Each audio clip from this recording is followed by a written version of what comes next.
ನನ್ನ ಪ್ರೀತಿಯ ಪತ್ರಿಜಿ ಗುರುಗಳಿಗೆ ಮತ್ತು ಪತ್ರಿಯಮ್ಮನವರಿಗೆ ನನ್ನ ಹೃದಯಪೂರ್ವಕ ವಂದನೆಗಳು. ಮಹಾವತಾರ್ ಫೌಂಡೇಶನ್ ಅಲ್ಲಿ ನಮ್ಮ ಎಲ್ಲಾ ಪ್ರತಿಯೊಂದು ಕಾರ್ಯಕ್ರಮಗಳನ್ನು ನಡೆಸಿಕೊಡುತ್ತಿರುವ ಫೌಂಡೇಶನ್ ವೇದಿಕೆಯಲ್ಲಿ ಆಸೀನರಾಗಿರುವಂತ ನಮ್ಮ ರಂಗನಾಥ್ ಗುರುಗಳಿಗೆ, ಎಲ್ಲಾ ಮಾಸ್ಟರ್ಸ್ಗೂ, ನನ್ನ ತಂದೆ ತಾಯಿಗಳಿಗೂ, ನಿಮ್ಮೆಲ್ಲರ ತಂದೆ ತಾಯಿಗಳಿಗೂ ನನ್ನ ಆತ್ಮಪೂರ್ವಕ ಪ್ರಣಾಮಗಳು. ಉಪವಾಸದ ಬಗ್ಗೆ ಹೇಳ್ತಿದ್ದೀನಿ ಇವತ್ತು. ಶೀರ್ಷಿಕೆ ಉಪವಾಸ. ಯಾಕೆ ಉಪವಾಸ ಮಾಡ್ಬೇಕು ಅಂತ. ಉಪವಾಸ ಆರೋಗ್ಯಕ್ಕೆ ಒಳ್ಳೇದು ಅಂತ ಎಲ್ಲರಿಗೂ ಕೂಡ ಗೊತ್ತಿರುತ್ತೆ. ಉಪವಾಸ, ಉಪ ಅಂದರೆ ಹತ್ತಿರ, ನಮ್ಮ ಹತ್ತಿರನೇ ಇರುತ್ತೆ. ವಾಸ ಎಂದರೆ ಇರೋದು. ಉಪ ಅಂದರೆ ಹತ್ತಿರ, ವಾಸ ಎಂದರೆ ಇರುವುದು. ನನ್ನ ಉಪವಾಸ ನನ್ನ ಬಗ್ಗೆ ಹೇಳ್ಕೋಬೇಕು ಅಂದ್ರೆ, ನಾನು ಉಪವಾಸ ಮಾಡಿದ್ದು ನಮ್ಮ ಆರಾಧ್ಯ ಗುರುಗಳಾದ ಬಸವಾನಂದ ಸ್ವಾಮೀಜಿಯವರು. ಅವ್ರ ಕಡೆಯಿಂದ ನಾನು ಉಪವಾಸ ಕಲ್ತಿದ್ದು. ಅದಕ್ಕೆ ಮುಂಚೆ ನಾನು ಉಪವಾಸ ಅಂದ್ರೆ ಏನು ಅಂತ ಗೊತ್ತಿರ್ಲಿಲ್ಲ. ದಿನಕ್ಕೆ 4 ಸರಿ 5 ಸರಿ ಊಟ ಮಾಡ್ತಿದ್ದೆ ನಾನು ಮುಂಚೆ. ಅವರು 7 ದಿನ ಅವ್ರ ಕಡೆಯಿಂದ ನಾನು ಉಪವಾಸ ಮಾಡಿದಾಗ ಬರೀ ಜೇನುತುಪ್ಪ, ನೀರು ಮತ್ತೆ ನಿಂಬೆ ಹಣ್ಣಿನ ರಸ, ಅದರಲ್ಲಿ ನಾನು 7 ದಿನ ಉಪವಾಸ ಮಾಡಿದ್ದು. ಏನೇ ನಾನು ಅಡುಗೆ ಮಾಡಿದ್ರು ಕೂಡ ನನಗೆ ಊಟ ಮಾಡ್ಬೇಕು ಅನ್ನಿಸ್ತಿರ್ಲಿಲ್ಲ. ಫಸ್ಟ್ 1 ದಿನ ತುಂಬಾ ತಲೆನೋವು ಬಂತು, ಆಮೇಲೆ ಅಡ್ಜಸ್ಟ್ ಆಗೋಯ್ತು. 7 ದಿನನೂ ಕೂಡ ನಾನು ಹಂಗೆ ಇದ್ದು. 7 ದಿನದಲ್ಲಿ 5 kg ನಾನು ವೆಯ್ಟ್ ಲಾಸ್ ಆಗಿದ್ದು. ಬರಾಬರಿ 5 kg ವೆಯ್ಟ್ ಲಾಸ್ ಆಗಿದ್ದು. ಅಲ್ಲಿಂದ ನನಗೆ ಅನ್ಸಿದ್ದು ಉಪವಾಸ ಅಂತಂದ್ರೆ ಒಂಥರ ಹೇಳ್ಬೇಕು ಅಂತಂದ್ರೆ, ಈಗ ಹೆಂಗೆ ಧ್ಯಾನ ಮಾಡ್ತೀವಿ, ಧ್ಯಾನ ಮಾಡಿದಾಗ ಏನ್ ಸಿಗುತ್ತೆ ನಮಗೆ, ಎನರ್ಜಿ ಸಿಗುತ್ತೆ. ಹಂಗೆ ನಾವು ಉಪವಾಸ ಮಾಡಿದಾಗ್ಲೂ ಕೂಡ ಆಹಾರ ಬಿಟ್ಟಿರ್ತೀವಿ, ನಮಗ್ ಬೇಕಾದ ನಮ್ಮ ಶರೀರಕ್ಕೆ ಏನ್ ಬೇಕೋ ಅಂತ ಆಹಾರ ತಗೊಂತಿರ್ತೀವಿ. ಹಂಗಾಗಿ ಕೂಡ ಎನರ್ಜಿ ತುಂಬಾನೇ ಇರುತ್ತೆ. ಓಡಾಡ್ಬೇಕಾದ್ರೆ ಮೈ ಭಾರ ಅನ್ನಿಸ್ತಿರುತ್ತೆ. 4 ಸರಿ 3 ಸರಿ 2 ಸರಿ ಊಟ ಮಾಡಿದಾಗ ನಮಗೆ ಮೈ ಭಾರ ಅನ್ನಿಸ್ತಿರುತ್ತೆ. ಅದೇ ಖಾಲಿ ಹೊಟ್ಟೆಯಲ್ಲಿ ಇದ್ದಾಗ ಆರಾಮ್ ಅನ್ನಿಸ್ತಿರುತ್ತೆ. ಅದಕ್ಕೆ ಹೇಳೋದು, ಉಪವಾಸ ಮಾಡಿದಾಗ ಶರೀರ ನಾವ್ ಹೇಳ್ದಂಗೆ ನಮ್ಮ ಮಾತು ಕೇಳ್ತಿರುತ್ತೆ. ಅದರಲ್ಲೂ ಕೂಡ ನಾನಾ ತರದ ಉಪವಾಸಗಳಿದಾವೆ. 1 ದಿನದ ಉಪವಾಸ ಮಾಡ್ಬೋದು. 1 ದಿನದ ಉಪವಾಸ ಅಂತಂದ್ರೆ, ಈ ಸಂಕಷ್ಟಮಿ ಬರುತ್ತಲ್ಲ, ಅವಾಗ ಕೆಲವರು ಇರ್ತಾರೆ 1 ದಿನದ ಉಪವಾಸ ಮಾಡ್ತಾರೆ, ಸಂಕಷ್ಟಮಿ ದಿನ ಅಷ್ಟೇನೆ.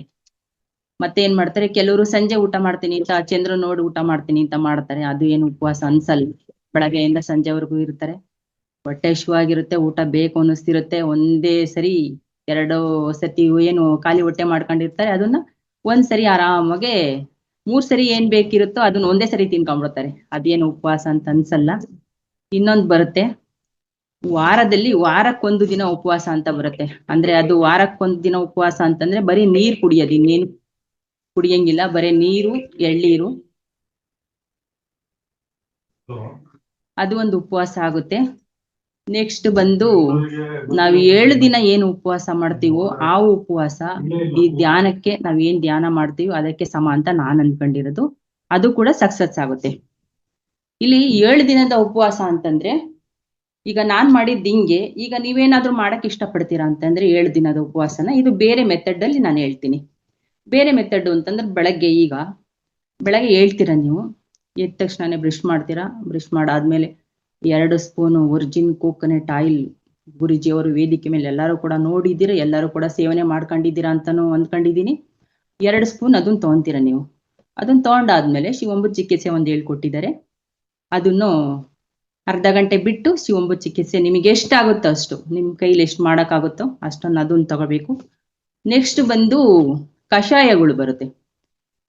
ಇನ್ನೊಂದು ಕಷಾಯ ಏನಪ್ಪಾ ಅಂತಂದ್ರೆ, ಜೀರಿಗೆ, ಧನಿಯಾ ಮತ್ತೆ ಓಂಕಾಳು, ಸೋಂಪು, ಇದು 4ನ್ನು ಬಿಸಿಲಲ್ಲಿ ಚೆನ್ನಾಗಿ ಒಣಗಿಸ್ಬಿಟ್ಟು ಪುಡಿ ಮಾಡಿಟ್ಕೊಳ್ಳೋದು. ಅದು ಬೆಳಗ್ಗೆ ಸ್ವಲ್ಪ ಆರಿರೋ ನೀರು, ಬಿಸಿ ನೀರಿಗೆ ಹಾಕ್ಬಾರ್ದು, ಯಾವುದೇ ಆಗ್ಲಿ ಬಿಸಿ ನೀರಿಗೆ ಹಾಕ್ಬಾರ್ದು, ಕಾಯಿಸ್ಬಿಟ್ಟು ಇಟ್ಬಿಡ್ಬೇಕು ಅರ್ಧ ಗಂಟೆ. ಸ್ವಲ್ಪ ಬೆಚ್ಚಗಿರುತ್ತೆ, ಉಗುರು ಬೆಚ್ಚಗೆ.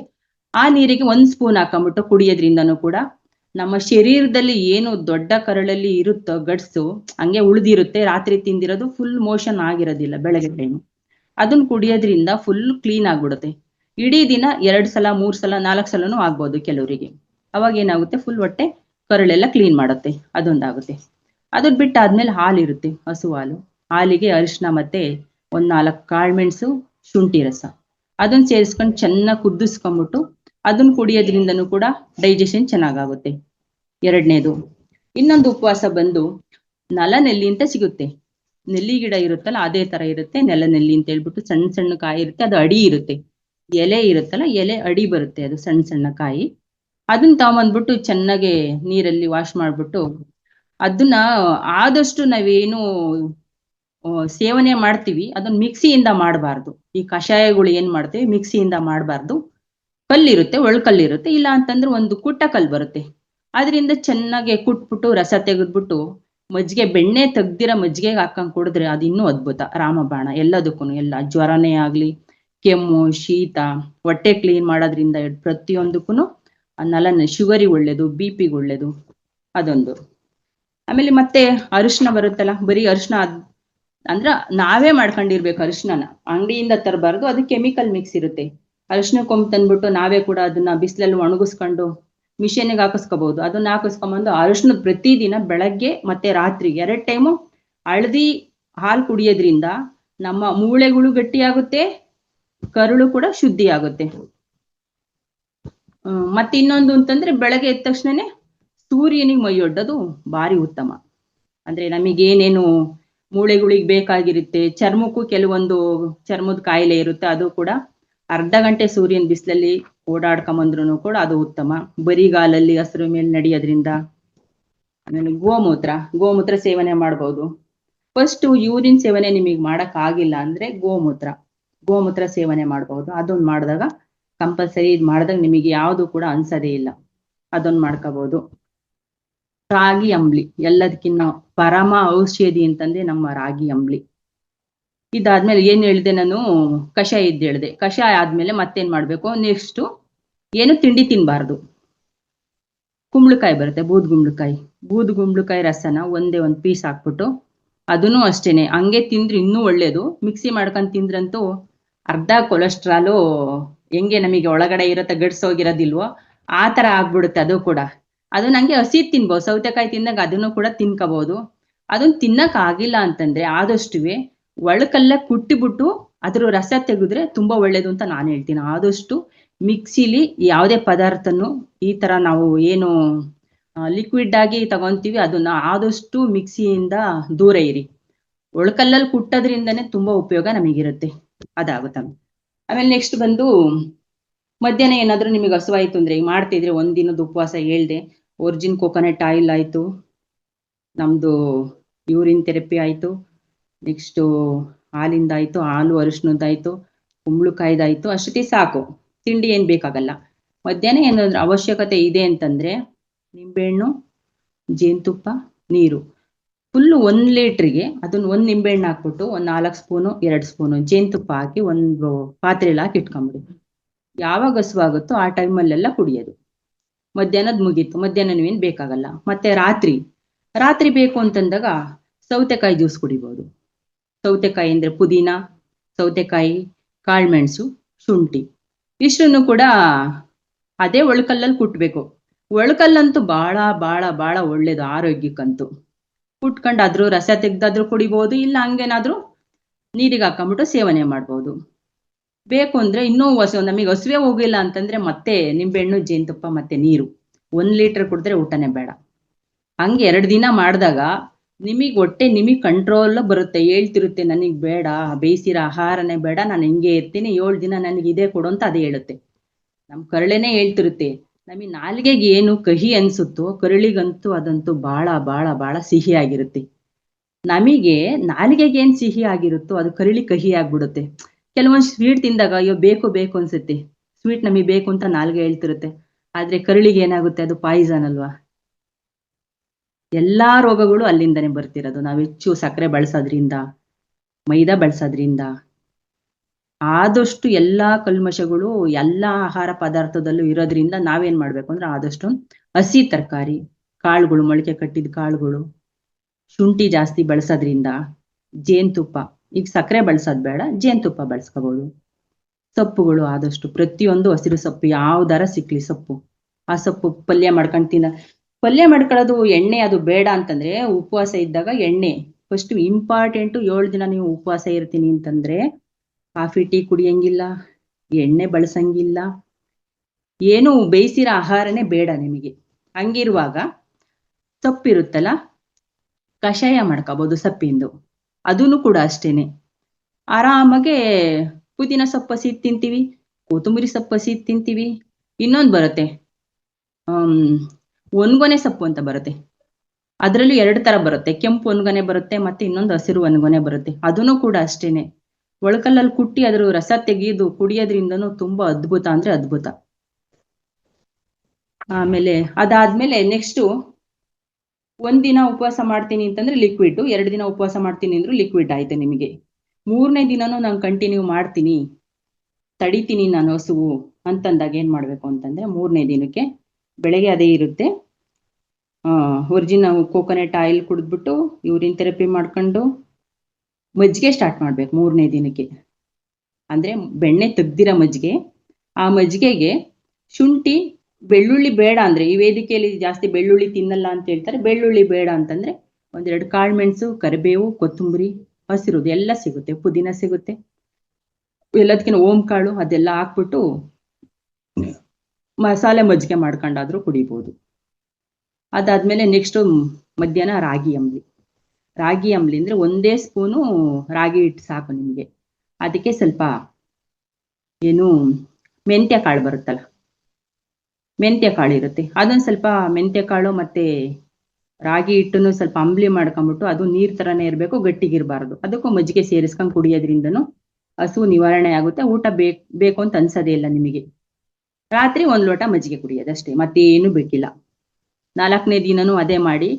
5ನೇ ದಿನಕ್ಕೆ ಏನ್ ಮಾಡಿ ಅಂತಂದ್ರೆ 5ನೇ ದಿನ ಯಾವ್ದಾದ್ರು 1 ಹಣ್ಣು ತಿನ್ಬೋದಷ್ಟೇ, ಯಾವ್ದಾದ್ರು 1 ಹಣ್ಣು. ಕಿತ್ಲೆ ಹಣ್ಣು ತಿನ್ನಿ. ಕಿತ್ಲೆ ಎಣ್ಣೆ ಯಾಕೆ ಅಂತಂದ್ರೆ ಒಳಗಡೆ ಅದು ಫುಲ್ ಶುದ್ಧ ಮಾಡುತ್ತೆ, ಕರುಳೆಲ್ಲ ಶುದ್ಧ ಮಾಡೋದ್ರಿಂದ ಕಿತ್ಲೆ ಎಣ್ಣೆ ತಿನ್ಬೇಕು 5ನೇ ದಿನಕ್ಕೆ. ಮಾಮೂಲಿ ಅಷ್ಟೇ ಇರುತ್ತೆ, ಬೆಳಗ್ಗೆ ಏನು ಹೇಳಿದ್ದೀನಲ್ಲ, ಒರಿಜಿನ್ ಕೋಕೋನಟ್ ಆಯಿಲ್, ಮಜ್ಜಿಗೆ ಪ್ರತಿದಿನನೂ ಇರುತ್ತೆ. ಏನು ಬೂದ್ಗುಂಬಳಕಾಯಿ, ಸೌತೆಕಾಯಿ ಪ್ರತಿದಿನ ಇರುತ್ತೆ, ಅದನ್ನ ಸೇವನೆ ಮಾಡ್ಕೊಂಡು ನಿಮಗೆ ಬೇಕು ಅಂದ್ರೆ ಫುಲ್ ಒಂದು ಲೀಸ್ಟ್ ಮಾಡ್ಬಿಟ್ಟು ನಾನು ಕಳಿಸ್ತೀನಿ, ವಾಟ್ಸಪ್ ಮಾಡ್ತೀನಿ. ಎಲ್ಲರೂ ಬೇಕಾದ್ರೆ ಮೊದಲನೇ ದಿನಕ್ಕೆ ಏನ್ ಬೇಕು, 2ನೇ ದಿನಕ್ಕೆ ಏನು, 7 ದಿನಕ್ಕೆ ಏನೇನ್ ಬೇಕು ಅದನ್ನೆಲ್ಲ ನಿಮಗೆ ಬರೆದ್ಬಿಟ್ಟು ನಾನು ಕಳಿಸ್ತೀನಿ. ಅದನ್ನ ಎಲ್ಲರೂ ನೋಡ್ಕೊಂಡು ಅದನ್ನ ಮಾಡಿ. ನಾವು ಪ್ರತಿನಿತ್ಯ ಏನ್ ಮಾಡ್ತೀವಿ ಅಂತಂದ್ರೆ, ಏನಾರು ಸಿಕ್ತು ಅಂತಂದ್ರೆ ಒಂಥರ ಮೃಷ್ಟಾನ್ನ ಭೋಜನ ಮಾಡ್ತೀವಿ. ಸಿಕ್ಬಿಡ್ತಪ್ಪ ತಿನ್ಬಿಡೋಣ ಇವತ್ತು ಚೆನ್ನಾಗಿ ಅಂತ ಹೇಳ್ಬಿಟ್ಟು, ಅದಂತೂ ನಮಗೆ ಅಲ್ವೇ ಅಲ್ಲ. ಎಷ್ಟು ಬೇಕು ಹಿತವಾಗಿ ಮಿತವಾಗಿ ಆಹಾರ ತಿನ್ನೋದ್ರಿಂದ ನಮ್ಮ ಕಾಯಿಲೆಗಳು ಕಡಿಮೆ ಆಗ್ತವೆ. ಪ್ರೀತಿ ಮಾಡ್ಬೇಕು, ಆಹಾರನ ಪ್ರೀತಿಯಿಂದ ಊಟ ಮಾಡೋದ್ರಿಂದನೂ ಕೂಡ ನಮಗೆ ಅದು ಎನರ್ಜಿ ಕೊಡುತ್ತೆ. ಉಪವಾಸದಿಂದ ಗ್ಯಾಸ್ಟ್ರಿಕ್ ಆಗೋದಿಲ್ಲ, ದೇಹದ ತೂಕ ಮತ್ತೆ ನಮ್ಮ ಕರುಳಲ್ಲಿರೋ ಅಂತ ಎಲ್ಲ ಕಲ್ಮಶಗಳು ನಿವಾರಣೆ ಆಗುತ್ತೆ. ತುಪ್ಪ ಹೆಚ್ಚಾಗಿ ಈಗ ಹೇಳ್ತಾರೆ ಡಾಕ್ಟರ್ಗಳು, ತುಪ್ಪ ತಿನ್ಬೇಡಿ ಅಂತ ಹೇಳ್ತಾರೆ, ಕೊಲೆಸ್ಟ್ರಾಲ್ ಆಗುತ್ತೆ ಅಂತ ಹೇಳ್ಬಿಟ್ಟು. ತುಪ್ಪ ಎಷ್ಟೇ ತಿಂದ್ರೂ ಕೂಡ ಏನೂ ಆಗಲ್ಲ. ನಾವೇನ್ ತುಪ್ಪ ತಿಂತೀವಿ ಅಂತ ಹೇಳ್ಬಿಟ್ಟು 1 ಲೋಟ ಗಟ್ಲೆ ಏನ್ ತುಪ್ಪ ಕುಡಿಯೋದಿಲ್ಲ. ಪ್ರತಿ ಊಟಕ್ಕೆ ಬೇಕಾಗಿರೋದೆ 2 ಸ್ಪೂನ್ ತುಪ್ಪ, ಮಧ್ಯಾಹ್ನ 2 ಸ್ಪೂನು, ರಾತ್ರಿ 2 ಸ್ಪೂನು. ಎಲ್ಲದಕ್ಕಿಂತ ಬೆಳಗ್ಗೆ ಅಂತೂ ಹಾಲಿಗೆ 1 ಲೋಟ ತುಪ್ಪ ಹಾಕೊಂಡು ಒಂಚೂರು ಅರಿಶಿನ ಪುಡಿ ಹಾಕೊಂಡು ಕುಡಿದ್ರಂತೂ ತುಂಬಾ ಒಳ್ಳೇದು, ಅದು ಕೂಡ ತುಂಬಾ ಒಳ್ಳೇದೇ. ನಿದ್ದೆ ಅಂತೂ ನಾರ್ಮಲ್ ನಿದ್ದೆ ಮಾಡ್ಬೇಕು, ಯಥೇಚ್ಛವಾಗಿ ನಿದ್ದೆ. ನಾವು 11 ಗಂಟೆ ಕ್ಲಾಸ್ ಮುಗಿದಾಗ 11 ಗಂಟೆ 11:30 ಆಗಿರುತ್ತೆ, ಮತ್ತೆ ಏನ್ ಮಾಡ್ತೀವಿ, ಮತ್ತೆ 5 ಗಂಟೆಗೆ ಎದ್ದೇಳ್ಬೇಕು ಅಂತ ಹೇಳ್ಬಿಟ್ಟು 3:45ಗೆ ನಾನು ಎದ್ದಿರ್ತೀನಿ, ಅಷ್ಟೇ ಸಾಕು. 3 ಗಂಟೆ ನಿದ್ದೆ ಮಾಡಿದ್ರು ಕೂಡ ಆರೋಗ್ಯಕ್ಕೆ ತುಂಬಾ ಒಳ್ಳೇದು. ನಮ್ಮ ಪೂರ್ವಜರು ಅವಾಗ ಏನ್ ಮಾಡ್ತಿದ್ರು ಅಂತಂದ್ರೆ, ಈ ಉಪವಾಸ ಅಂತಂದ್ರೆ ಅವ್ರಿಗೆ ಹಾಕಿದ್ ಬುಕ್ ಮುಚ್ಚಿಡ್ತೀನಿ, ಹಂಗೆ ಹೇಳ್ಬಿಡ್ತೀನಿ. ಅವ್ರು ಏನ್ ಮಾಡ್ತಿದ್ರಪ್ಪ ಅಂದ್ರೆ, ನಮ್ಮ ಅಜ್ಜಿದೇ ಹೇಳ್ತೀನಿ. ಅಜ್ಜಿ ಏನ್ ಮಾಡ್ತಿದ್ರು ಅಂತಂದ್ರೆ ಜಾಸ್ತಿ ಹುಳ್ಳಿಕಾಳು ಬಳಸರು. ಹುಳ್ಳಿಕಾಳು ರಾಗಿ, ಬೆಳಗ್ಗೆ ಎದ್ದ ತಕ್ಷಣ ರಾಗಿ ರೊಟ್ಟಿ ಬೇಕು, ಹುಳ್ಳಿಕಾಳು ಚಟ್ನಿ ಬೇಕು. ಅವರಿಗೆ ತಿಂದು 105 ವರ್ಷ ಬದುಕಿದ್ರು, ಅವ್ರಿಗೆ ಏನು ಕಾಯಿಲೆ ಇರ್ಲಿಲ್ಲ. ಅಷ್ಟ್ ಚೆನ್ನಾಗಿ ಓಡಾಡೋರು, ನೀರ್ ಸೇದರು, ಬಾವಿಯಿಂದ ನೀರ್ ಸೇರೋರು ನಮ್ಮ ಅಜ್ಜಿ. ನನಗೆ ಎಷ್ಟು ಹೆಲ್ಪ್ ಮಾಡ್ಕೊಟ್ಟಿದ್ದಾರೆ. ನಾನು ಅಜ್ಜಿ ಮನೇಲೆ ಓದ್ಕೊಂಡಿದ್ದು, ತುಂಬಾ ಹೆಲ್ಪ್ ಮಾಡಾರ ನನ್ಗೆ. ಅಷ್ಟು ಅವ್ರ ಶಕ್ತಿ ಯಾಕಿತ್ತು ಅಂತಂದ್ರೆ, ಹಿಂಗೆಲ್ಲ ತಿಂತಾನೆ ಇರ್ಲಿಲ್ಲ ಅವಾಗೆಲ್ಲ, ಯಾವ್ದು ಇರ್ಲಿಲ್ಲ, ಬೇಕ್ರಿ ಐಟಮ್ ಇರ್ಲಿಲ್ಲ, ಏನೇನ್ ಬೇಕು ಈಗ ಏನ್ ಮಾತೆತ್ತಿದ್ರೆ ಪಾಕೆಟ್, ಎಲ್ಲದನ್ನು ದೋಸೆ ಹಿಟ್ಟಿಂದ ಹಿಡಿದು ಎಲ್ಲ ಪಾಕೆಟ್ ಬಂದ್ಬಿಟ್ಟಿದೆ. ಅದಕ್ಕೆ ಅಡಿಕ್ಟ್ ಆಗ್ಬಿಟ್ಟು ಎಲ್ಲ ಗೊಬ್ಬರ ಮಾಡ್ಕೊಂಡ್ಬಿಟ್ಟಿದೀವಿ, ತಿಪ್ಪೆ ಗೊಬ್ಬರ ಆಗೋಗ್ಬಿಟ್ಟಿದೆ ನಮ್ದು. ಒಳಗಡೆ ಕರುಳಿಂದ ಹಿಡ್ದು ನಮ್ ಶರೀರ ಏನಿದೆಯೋ ಎಲ್ಲ ಒಂಥರ ಹಂಗೆ ಆಗೋಗ್ಬಿಟ್ಟಿದೆ. ಇದನ್ನೆಲ್ಲ ನಾವು ಸರಿ ಮಾಡ್ಕೋಬೇಕು ಅಂತಂದ್ರೆ ಉಪವಾಸ ಅಂತೂ ಅತ್ಯವಶ್ಯಕ. ಟೈಮ್ ಇದೆಯಾ ಮೇಡಮ್? ಇದೆ, ಹೇಳಿ ಮೇಡಮ್. 4 ಗಂಟೆ ತಗೋತೀರಾ? 10 ನಿಮಿಷ ತಗೊಳ್ಳಿ. Yes madam. ಆಮೇಲೆ ಕೆಲವೊಂದ್ಸರಿ ಏನ್ ಮಾಡ್ತೀವಿ ಮೇಡಮ್, ಉಪವಾಸ ಮಾಡ್ತೀವಿ ಅಂತ ಹೇಳ್ಬಿಟ್ಟು ಒಂದೊತ್ತು ಉಪವಾಸ ಮಾಡೋದು, ಇನ್ನೊಂದೊತ್ತು ಈ ತರ ಮಾಡ್ತೀವಿ. ಈ ತರ ಮಾಡ್ಲೇಬಾರ್ದು. ಉಪವಾಸ ಅಂತಂದ್ರೆ ಉಪವಾಸದ ತರನೇ ಮಾಡ್ಬೇಕು. ನೀರ್ ಕುಡ್ಕೊಂಡು, ಈಗ ಮುಸ್ಲಿಮ್ಸ್ ಎಲ್ಲ ಮಾಡ್ತಾರೆ. ಅವ್ರ ಉಪವಾಸ ಹೆಂಗಿರುತ್ತೆ ಅಂತಂದ್ರೆ ಬೆಳಗ್ಗಿನ ಜಾವ ಊಟ ಚೆನ್ನಾಗಿ ಮಾಡ್ಬಿಡ್ಬೇಕು, ಹಗಲೆಲ್ಲ ನಾವೇನು ಉಪವಾಸನೆ ಅಂದ್ರೆ ಏನು ತಿನ್ನೋದೇ ಇಲ್ಲ ಅಂತ ಆತರ ಉಪವಾಸ ಮಾಡ್ತಾರೆ. ಅದು ಉಪವಾಸ ಅಲ್ವೇ ಅಲ್ಲ ಅಂತ ನಾನು ಹೇಳ್ತೀನಿ. ಉಪವಾಸ ಅನುಸರಿಸ್ಬೇಕು ಅಂತಂದ್ರೆ ಪ್ರತಿನಿತ್ಯ ಅಂದ್ರೆ ಏನು ಅಂತಂದ್ರೆ ಮನ್ಸು ಗಟ್ಟಿ ಮಾಡ್ಕೋಬೇಕಿಲ್ಲಿ. ನಾನ್ ಮಾಡೇ ಮಾಡ್ತೀನಿ ಅಂತ ದೃಢ ನಿರ್ಧಾರ ಮಾಡಿದಾಗ ನಮ್ಮ ಮನ್ಸು ಹೇಳ್ತಾ ಇರುತ್ತೆ, ನೀನ್ ಮಾಡ್ತಿದೀಯಾ, ಅದ್ ಮಾಡು ನೀನು, ನಾನು ಇದೀನಿ, ನಿನ್ ಹಿಂದೆ ನಾನು ಇದೀನಿ ಅಂತ ಹೇಳ್ತಿರುತ್ತದು. ತುಂಬಾ ಮನ್ಸಂತ ಇದೆಯಲ್ಲ. ಬೆಳಗ್ಗೆ ರಂಗನಾಥ್ ಸರ್ ಹೇಳ್ತಿದ್ರು, ಮನ್ಸಿನ ಬಗ್ಗೆನೂ ಹೇಳ್ತಿದ್ರು ಅವ್ರು, ಹೆಂಗಿರುತ್ತೆ ಅಂತ ಹೇಳ್ಬಿಟ್ಟು. ಒಂದು ಸೂಕ್ತ ಮನಸ್ಸು, ನಮ್ಮ ಆತ್ಮ, ಮನಸ್ಸು ಮತ್ತೆ ಮೆದುಳು ಎಷ್ಟ್ ಚೆನ್ನಾಗಿ ಕೆಲಸ ಮಾಡುತ್ತೆ ಅಂತ ಹೇಳ್ಬಿಟ್ಟು. ಫಸ್ಟ್ ನಾವು ಆತ್ಮ ಹೇಳ್ತಿರುತ್ತೆ, ಆ ಆತ್ಮನೇ ಸತ್ಯ ಅಂತಂದಾಗ ಆತ್ಮ ನಮಗೆಲ್ಲ ಗೈಡೆನ್ಸ್ ಮಾಡ್ತಿರುತ್ತೆ. ನೀನ್ ಏನ್ ಮಾಡ್ಬೇಕು, ಏನ್ ಮಾಡ್ಬಾರ್ದು, ಸತ್ಯವಾಗಿ ನಡಿಬೇಕು, ಸುಳ್ಳು ಹೇಳ್ಬಾರ್ದು, ತಿಂತೀಯಾ ಹಿತವಾಗಿ ಮಿತವಾಗಿ ತಿನ್ನು, ಹೆಂಗ್ ತಿನ್ಬೇಕು ಅದನ್ನು ಅಮೃತದ ತರ ತಿನ್ಬೇಕು, ಮೃಷ್ಟಾನ್ನ ತರ ತಿನ್ಬಾರ್ದು, ಅಮೃತ ಇದ್ದಂಗೆ ಇರ್ಬೇಕು. ಯಾವುದೇ ಆಗ್ಲಿ ಅತಿ ಆದ್ರೆ ಅಮೃತನೂ ಕೂಡ ವಿಷ ಆಗುತ್ತೆ ಅಂತಾನೂ ಕೂಡ ಹೇಳ್ತಾರೆ. ಆಮೇಲೆ ಇನ್ನೊಂದು ಮೇಡಮ್ ಹೇಳ್ಬೇಕು ಅಂತಂದ್ರೆ,